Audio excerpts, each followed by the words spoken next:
Hello പ്രിയപ്പെട്ടവരെ, മലയാള cinema വൻ നഷ്ടത്തിലെന്ന് Kerala film producers association വാർത്താ സമ്മേളനത്തിൽ വിലയിരുത്തി. വാർത്ത വലിയ കോളിളക്കമുണ്ടാക്കിയതോടെ പ്രമുഖ നടന്മാർ പ്രതികരണവുമായി രംഗത്തെത്തി. പ്രിയപ്പെട്ടവരെ, വീഡിയോ കാണുന്നവർ ഉറപ്പായി നിങ്ങളുടെ റിയാക്ഷൻസ് ലൈക്കായും കമൻറ്റായും രേഖപ്പെടുത്തുക. ചാനൽ ഇഷ്ടപ്പെട്ടാൽ സബ്സ്ക്രൈബ് ചെയ്യുക. മോഹൻലാൽ പറഞ്ഞത്, KFPയുടെ റിപ്പോർട്ടിനെ ഞാൻ ഗൗരവത്തോടെ കാണുന്നു. നഷ്ടത്തിന്റെ കാരണങ്ങൾ വിശദമായി പഠിച്ച് നടന്മാരും നിർമ്മാതാക്കളും ചേർന്ന് പരിഹാരമാർഗങ്ങൾ കണ്ടെത്തേണ്ടതുണ്ട് എന്നാണ് അദ്ദേഹം അഭിപ്രായപ്പെട്ടത്.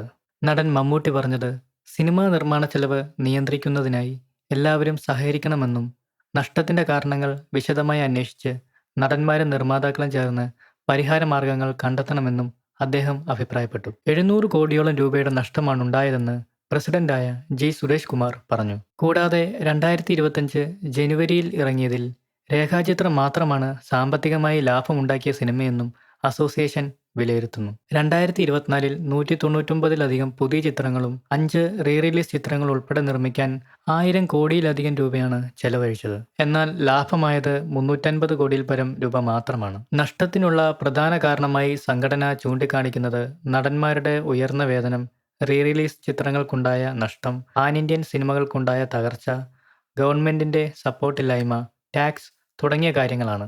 KFPA റിപ്പോർട്ട് അനുസരിച്ച് 2024 റീ-റിലീസ് ചെയ്ത 5 ചിത്രങ്ങളിൽ വെറും 1 മാത്രമാണ് ലാഭമുണ്ടാക്കിയത്.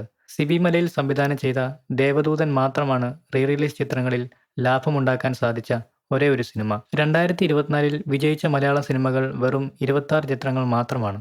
ഇതിൽ സാധാരണ വിജയങ്ങൾ, ഹിറ്റുകൾ, സൂപ്പർ ഹിറ്റുകൾ എന്നിവ ഉൾപ്പെടുന്നു. 2024 പാൻ ഇന്ത്യൻ സിനിമകളിൽ നിന്ന് മികച്ച കളക്ഷൻ പ്രതീക്ഷിച്ചിരുന്നുവെങ്കിലും കേരളത്തിലെ തിയേറ്ററുകളിൽ ഇവയ്ക്ക് വലിയ ആവേശം ഉണ്ടാക്കാനായില്ല. കൂടാതെ KFPA പറയുന്നു, സിനിമാ നിർമ്മാണ ചെലവ് നിയന്ത്രിക്കേണ്ടത് അത്യാവശ്യമാണ്.